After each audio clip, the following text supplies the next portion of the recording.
Hello students, मैं गोविंद वर्मा आपका chemistry tutor. तो बच्चों, हमने पिछले वीडियो में दो इम्पोर्टेंट क्वेश्चन पर बात कर ली है। आज हम एक तीसरे टाइप का इम्पोर्टेंट क्वेश्चन पर बात करेंगे जो ऑर्गेनिक केमिस्ट्री में कन्वर्जन्स के नेम से पूछे जाता है। और इन कोई भी चार जो कन्वर्जन है वो आपको पूछे जाएंगे। और हमारी सिलेबस में जो है ये कन्वर्जन बहुत ही ज़्यादा संख्या में इतनी सारी रिएक्शंस को जो है याद रखना आपके लिए थोड़ा सा मुश्किल काम होता है, लेकिन हम इसको बहुत ही आसानी से, ये चार जो कन्वर्जन आपको पूछे जाएंगे इसको आप बहुत ही आसानी से किस तरह से कर लोगे उस पर आज हम एक टेक्निक पर बात करेंगे। और बच्चों, मैं आपको पिछले सारे वीडियो में बात बोल चुका हूँ कि इस सीरीज़ को मैंने इस बेसिस पर डिज़ाइन की है कि ऑर्गेनिक केमिस्ट्री में जितने भी कमज़ोर स्टूडेंट हैं, जिनको रिएक्शन है ना तो बनाना आती है ना जो कंपाउंड्स के बारे में जानते हैं, वो भी इस लॉकडाउन के बाद केमिस्ट्री के होने वाले पेपर में बहुत आसानी से सारे क्वेश्चंस को कर ले, उनको ध्यान में रखते हुए मैंने इस सीरीज़ को डिज़ाइन किया है। तो बच्चे चलो देखें, हम आज के हमारे इस कन्वर्जन वाले क्वेश्चन पर हम बात करते हैं। आप देख रहे हो कि यहाँ पर मैंने ये जो RC डबल बॉन्ड OOH ये हमने यहाँ पर लिया है एसिड, ठीक है। और प्लस करके इस एसिड के साथ हम यहाँ पर ये जो 4 टाइप के जो रिएजेंट है, HCl, अमोनिया, एल्कोहल और एसिड, ये जो 4 टाइप के जो रिएजेंट है, इन 4 टाइप की रिएजेंट की रिएक्शन जो है हम इस एसिड के साथ करेंगे। मैं आपको पिछले वीडियो में बता चुका हूं कि केमिस्ट्री में ये जो रिएजेंट होते हैं, इन रिएजेंट्स को लिखने की हमारी स्टाइल कैसी होती है कि इसके अंदर जो भी फंक्शनल ग्रुप होते हैं, जैसे HCl में ये Cl फंक्शनल ग्रुप है, तो उस फंक्शनल ग्रुप को अलग डिवाइड करके लिखते हुए जो भी शेष बचेगा उसको हम अलग शो करेंगे। ऐसा कैसे, ये अमोनिया का फार्मूला, लेकिन अमोनिया में एक फंक्शनल ग्रुप जो आपका ये NH2 है, बचा आपके पास H है, उसको हम इस तरह से ले लेंगे। ये आपका एल्कोहल का फार्मूला है ROH, जिसमें ये एल्कोक्सी ग्रुप है, तो हमने इस फार्मूले को इस तरह से H और OR को अलग अलग दिया है। ऐसा कैसा है, यहाँ पर RCOO एल्केनोएट, ये आपका एक फंक्शनल ग्रुप है, इसको हमने अलग कर दिया है, और ये आपकी H, ठीक है। तो ये आपको 4 रिएजेंट्स ध्यान रखना है जिसकी रिएक्शन आप एसिड के साथ करेंगे। यहां से आपको क्या करना है, एसिड का ये OH और इन सारे रिएजेंट्स की इस H को यहाँ से रिमूव करना है। इन्हें रिमूव होने वाला जो हिस्सा है वो आपका इतना होगा, ये यहाँ से H और यहाँ से OH और H, ठीक है। बात समझ में आ रही? तो ये आपका OH और ये H H2O के फॉर्म में रिमूव हो जाएगी। क्या बचेगा आपके पास, RC डबल बॉन्ड O, इतना पार्ट है तो है ही। ये Cl जो ग्रुप होगा वो इस OH के स्थान पर इस तरह से आप इसको यहाँ पर ऐड कर देंगे, ठीक है। तो ये था आपका एसिड। एसिड में हेलाइड ग्रुप ऐड हो गया है या क्लोराइड ग्रुप ऐड हो गया है, इसलिए इस बनने वाले का जो नेम होगा वो होगा एसिड क्लोराइड या एसिड हेलाइड। ऐसा कैसा, सेकेंड रिएजेंट की रिएक्शन देखिए, इस अमोनिया की ये OH और ये वाली H, ये भी H2O के फॉर्म में इस तरह से रिमूव होगी, ठीक है। और ये वाली OH H के साथ चली गई है, NH2 ग्रुप जो एमाइन ग्रुप जो है इसके स्थान पर आ जाएगी। तो आप देख सकते हो RC डबल बॉन्ड O कि इस OH के स्थान पर ये NH2 इस तरह से ऐड हो गई है। इस प्रकार से ये एसिड ही इस नए कंपाउंड में कन्वर्ट हुआ है, इसलिए हम इसका नेम आगे एसिड ही रखेंगे। लेकिन ये जो नया ग्रुप बना है CONH2, इस ग्रुप का नेम है ऑर्गेनिक केमिस्ट्री में अमाइड, इसलिए बनने वाला क्या हो आपके लिए, एसिड अमाइड। इसी टाइप से तीसरे रिएजेंट की रिएक्शन देखिए, ROH की जब हम रिएक्शन करते हैं तो ये OH और ये वाला H, ये हिस्सा इस तरह से यहाँ से निकल जाता है। RC डबल बॉन्ड O के साथ ये OR एल्कोक्सी ग्रुप यहाँ पर ऐड कर देंगे, ठीक है। तो ये था हमारा एसिड। एसिड से एक नया कंपाउंड बना है, इसलिए इसके नेम में पहले आप एसिड ही जोड़ेंगे, लेकिन इस OH के स्थान पर आपका ये एल्कोक्सी ग्रुप OR आ गया है। केमिस्ट्री में, ऑर्गेनिक केमिस्ट्री में ये COOR एस्टर ग्रुप होता है। इस तरह से आपका यहाँ पर जो न्यू कंपाउंड मिला है वो आपका क्या है, एसिड एस्टर। ऐसा कैसा, फोर्थ रिएजेंट में हम इन दोनों की आपस में रिएक्शन करवा रहे हैं, लेकिन इन दोनों को आपस में जब हीट किया जाता है तो यहाँ पर एक कैटालिस्ट भी लिया जाता है P2O5। ठीक है, तो यहाँ से ये OH और ये H निकल जाएगी, आपका ये बचा हुआ हिस्सा RC डबल बॉन्ड O और ये आपका एल्केनोएट OCOR। ठीक है, तो ये एसिड था, एसिड ने भी यहाँ पर एक न्यू कंपाउंड बनाया है जिसमें हम ऐड करेंगे एसिड, लेकिन ये जो ग्रुप है आपका जो ऐड हुआ है यहाँ पर, ये ग्रुप आपका होता है एनहाइड्राइड।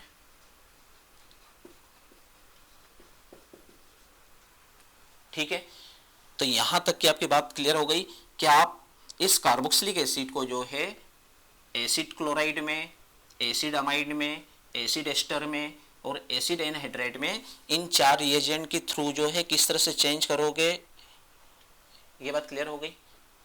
ठीक है, यहाँ तक की बात यदि हमारी समझ में आ गई होगी तो फिर एक सेकंड हिस्सा और यहाँ पर देखिए कि आपके ये जो 4 रिएजेंट है, सॉरी 4 जो न्यू कंपाउंड आपको मिले हैं, यदि हम इन चारों न्यू कंपाउंड्स का वापस हाइड्रोलिसिस करें, आप देख रहे हैं यहाँ पर एसिड क्लोराइड को हम एसिडिक वाटर के साथ जो है हीट करेंगे, तो यहाँ पर क्या होगा, यहाँ पर आप देख रहे हो कि ये वाली जो Cl जो यहाँ पर ऐड हुई थी, ये वाटर से इस H को लेकर के वापस HCl के फॉर्म में निकल जाती है।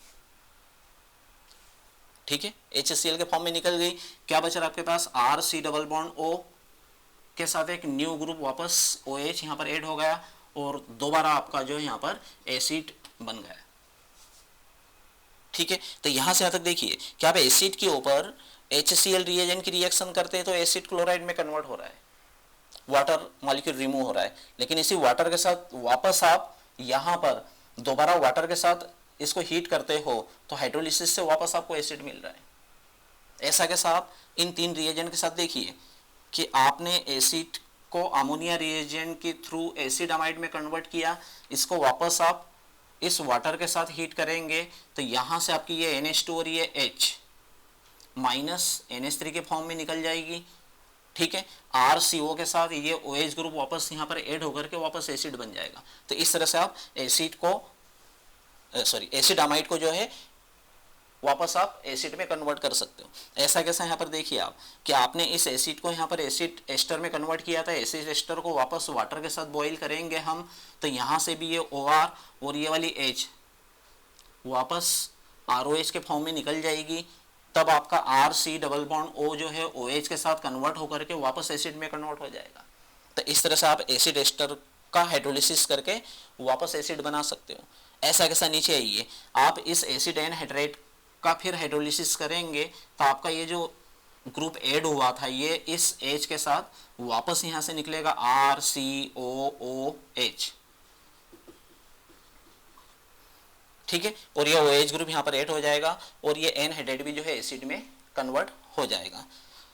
तो देखो स्टूडेंट्स, यहाँ पर एसिड से यदि आपको ये 4 न्यू कंपाउंड्स बनाने के लिए दिया जा रहा है तो आप इन 4 रिएजेंटों के थ्रू इस तरह से बना सकते हो, या फिर आपको 4 कन्वर्जन दूसरे स्टेप से दिए कि भी आपको ये जो 4 एसिड डेरिवेटिव जिनको बोला जाता है, चूंकि ये एसिड से बने हुए इसलिए ये एसिड डेरिवेटिव कहलाते हैं, तो ये जो चारों एसिड डेरिवेटिव जो है ये इनसे यदि आपको ये एसिड बनाने के लिए आता है तब इन चारों का हाइड्रोलिसिस करके ये 4 को भी याद रख सकते हो।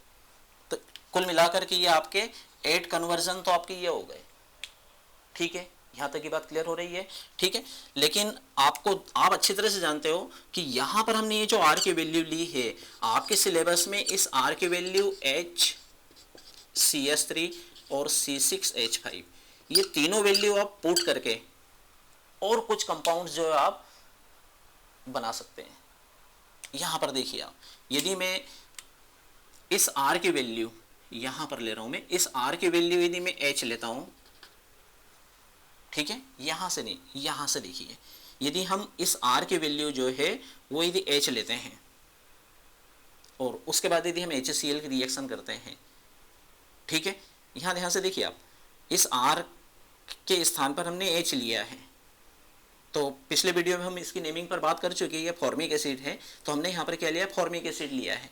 फॉर्मिक एसिड की HCl के साथ रिएक्शन करवाते हैं तो ये OH और ये H यहाँ से निकल जाएगी, तब हमारे पास यहाँ पर जो कंपाउंड होगा इस R के स्थान पर आपको H लेना होगा, HCO और OH और ये H तो निकल चुकी है H2O के फॉर्म में, तो RCOCl, RCOCl। आ रही बात समझ में आ रही? ठीक है, आप चाहें तो इसको इस तरह से ही लिखिए जिस टाइप से हमारे पास यहाँ वीडियो में दिया हुआ है, आप चाहें तो सीधे सीधे लिख सकते हैं। तो देखिए यहाँ पर जो एक न्यू कंपाउंड जो मिल रहा है वो आपका फॉर्मिल क्लोराइड। तो हो सकता है आपको एग्जाम में जो कन्वर्जन जो है वो एसिड से एसिड क्लोराइड न पूछते हुए आपको पूछा हो फॉर्मिक एसिड से आपको फॉर्मिल क्लोराइड बनाना है।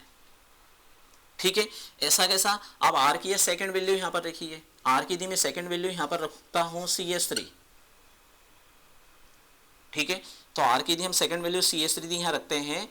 उस कंडीशन में यदि हम HCl की रिएक्शन करवाएंगे तो यहाँ पर हमको जो कंपाउंड मिलेगा वो CH3C double bond OCl, acetyl chloride. ठीक है, ये वो आपका एसिटिक एसिड। आर की वैल्यू जब CH3 रखते हो तो ये आपका एसिटिक एसिड हुआ। एसिटिक एसिड से एसिटाइल क्लोराइड किस टाइप से बनाना है, तो आप ये वाला कन्वर्जन बता सकते हैं। ऐसा कैसा? आर की वैल्यू हम थर्ड जो वैल्यू है वो हमारी ये वाली C6H5 रखेंगे, तब ये फार्मूला हमारा क्या हो जाएगा, बेंजोइक एसिड। बेंजोइक एसिड की HCl के साथ रिएक्शन करवाएंगे तो यहाँ पर एक तीसरे टाइप का जो कंपाउंड है C6H5C double bond OCl, benzoyl chloride. आ रही बात समझ में? तो आप यहाँ पर देख रहे हो कि भाई यदि आप यहाँ पर आर की वैल्यू ले रहे हैं, आपको यदि एग्जाम में एसिड से एसिड हेलाइड या क्लोराइड यदि पूछा गया है तो आप ये वाला फार्मूला लेकर के HCl की रिएक्शन करवा करके एसिड क्लोराइड बना देना, फर्स्ट कन्वर्जन। यदि आपको वो यहाँ फॉर्मिक एसिड से फॉर्मिल क्लोराइड यदि पूछ रहे हैं तो यहाँ पर आर की वैल्यू H आ जाएगी, तो ये वाला कन्वर्जन कर लेना। यदि आपको एसिटिक एसिड से एसिटाइल क्लोराइड यदि पूछ रहे हैं तो आर की वैल्यू CH3 लेकर के ये वाला कन्वर्जन कर देना। आपको यदि वो benzoic acid to benzoyl chloride का कन्वर्जन पूछ रहे हैं तो इस आर की वैल्यू बेंजीन रिंग रखते हुए आप ये वाली रिएक्शन कर देना। तो आप देख रहे हो कि इस प्रोसेस में हमारे पास 1, 2, 3 और 4 कन्वर्जन हो रहे हैं। इस प्रोसेस में हमारे पास 4 कन्वर्जन हो रहे हैं। इसी टाइप से इस सेकेंड प्रोसेस में अब देखिए अमोनिया जो रिएजेंट इसकी रिएक्शन से हमने यहाँ पर एसिडामाइड बनाया था, यदि आप यहीं पर इस आर की वैल्यू एक बार HCH3 और C6H5 लेते हैं तो H लेने पर ये formic acid, acetic acid, benzoic acid हो जाएगा। तो हम यहाँ पर देखेंगे HCONH2, CH3 CONH2 and C6H5 CONH2। ठीक है, तो भाई हमने आर की वैल्यू H ली थी तो ये फॉर्मिक एसिड था, फॉर्मिक एसिड से क्या बन जाएगा, फॉर्मामाइड। यदि आप आर की वैल्यू CH3 लेते हैं तो एसिटिक एसिड हो जाएगा, एसिटिक एसिड से क्या बन जाएगा आपका एसिटामाइड। ऐसा कैसे? इस आर की वैल्यू यदि हम बेंजीन रिंग लेते हैं तो ये बेंजोइक एसिड था, बेंजोइक एसिड से क्या बन जाएगा, बेंजामाइड। ठीक है ना? ऐसा कैसा आप यहाँ एस्टर में कर सकते हो। एस्टर में भी यदि हम आर की वैल्यू चेंज करते हैं तो यहाँ पर हम HCOO, यहाँ पर भी मुझे आर की वैल्यू चेंज करना होगी। यहाँ पर मैं आर की वैल्यू आपके सिलेबस के अकॉर्डिंग C2H5 ले लेता हूँ। ठीक है, CH3 की वैल्यू यदि मैं यहाँ पर पुट करूँगा तो हमको जो यहाँ प्रोडक्ट मिलेगा वो आपका ये होगा। यदि मैं यहाँ बेंजीन रिंग लेता हूँ तो उस कंडीशन में हमें यहाँ जो प्रोडक्ट मिलेगा ये होगा। ठीक है, तो आप देख रहे हो यहाँ पर कि भाई एसिड यदि आप ले रहे हो तो एसिड एस्टर बन जाएगा। यदि आपको यहाँ पर H की वैल्यू यदि आप यहाँ पर रखते थे फॉर्मिक एसिड है, फॉर्मिक एसिड से यदि आपको इथाइल फॉर्मेट यदि पूछा जाए तो वो आपको ये कन्वर्जन लेना है। यदि आप CH3 की वैल्यू लेते हैं तो एसिटिक एसिड हो जाएगा, एसिटिक एसिड से इथाइल एसीटेट यदि पूछा जा रहा है तो आप आर की वैल्यू CH3 रखते हुए इस तरह से करके बता दीजिए। यदि आपको आर की वैल्यू C6H5 रखना है रखेंगे तो ये बेंजोइक एसिड हो जाएगा, बेंजोइक एसिड से इथाइल बेंजोइड बनाने के लिए यदि आपको पूछा जाए तो आप इस तरह से करके देंगे। तो इस तरह से बच्चे आप देख रहे हो यहाँ पर कि 4 कन्वर्जन आपके यहाँ हो रहे हैं। ठीक है, 4 कन्वर्जन यहाँ पर है, 4 कन्वर्जन यहाँ पर है, ये टोटल कितने हो गए 12। ऐसा कैसा आप यहाँ पर भी ले सकते हैं। ठीक है ना, यहाँ पर भी आपके 4 कन्वर्जन हो जाएंगे तो ये कितने हो जाएंगे +4 यानी टोटल कितने हो जाएंगे 16। ठीक है, तो ये 16 कन्वर्जन समझ में आ रहे हैं भाई। 16 कन्वर्जन जो है वो आपके एसिड से एसिड डेरिवेटिव बनाने के, या फिर हो सकता है एग्जाम में इन 16 एसिड डेरिवेटिव जो है इनसे आपको अलग अलग टाइप के एसिड बनाने के लिए आ जाए। है ना। आप जिस तरह से आर की वैल्यू जो है HCH3 C6H पे आपने चेंज करी, ऐसा कैसा यहाँ पर भी जो है आप आर की वैल्यू जो है H रखते हुए ये ना बनाते हुए ये आपका बन जाएगा, फॉर्मिक एसिड हो जाएगा। तो ये आपका formyl chloride to formic acid. ऐसा कैसा ये यदि आप ले रहे हो एसिटाइल क्लोराइड यदि आप ले रहे हो, इसका हाइड्रोलिसिस करेंगे तो यहाँ पर क्या हो जाएगा आपका एसिटिक एसिड। ऐसा कैसा यदि आप बेंजोइल क्लोराइड यदि आप ले रहे हो, इसका हाइड्रोलिसिस करेंगे तो यहाँ पर क्या हो जाएगा बेंजोइक एसिड। आई बात समझ में आई? ठीक है, तो यहाँ पर ध्यान से देखिए, है ना, एक बार और ध्यान से देखिए क्या किया हमने यहाँ पर। RCOOH एसिड लिया था, आपको सिर्फ ये 4 रिएजेंट ध्यान रखना है, इन्हें याद करना है, HCl, HNH2, HOR और RCOOH। ठीक है, इन चारों रिएजेंट से ये H और ये OH यहाँ से आपकी रिमूव होगी। ठीक है, इसका ये वाला जो पार्ट है, इस पार्ट के साथ इसके बचे हुए जो ग्रुप है इनके साथ जोड़ते हुए आपको ये चारों डेरिवेटिव बनाना है। ठीक है, तो इस तरह से हम एसिड को इनके चारों कंपाउंड्स जो डेरिवेटिव है इनमें कैसे कन्वर्ट करेंगे ये आपको मिल जाएंगे। उसके बाद फिर इन चारों डेरिवेटिव्स को जो है इनका चारों का हाइड्रोलिसिस हम कर रहे हैं। हाइड्रोलिसिस में ये जो ग्रुप आपके ऐड हुए थे ClNH2OR OCOR, ये इस H के साथ यहाँ से रिमूव कर दीजिए और OH को वहाँ पर ऐड कर दीजिए। तो फिर ये सारे के सारे एसिड डेरिवेटिव जो है वो काय में कन्वर्ट हो जाएंगे, एसिड में कन्वर्ट हो जाएंगे। तो वो ठीक उसके अपोजिट 4 कन्वर्जन हो गए। ठीक है ना।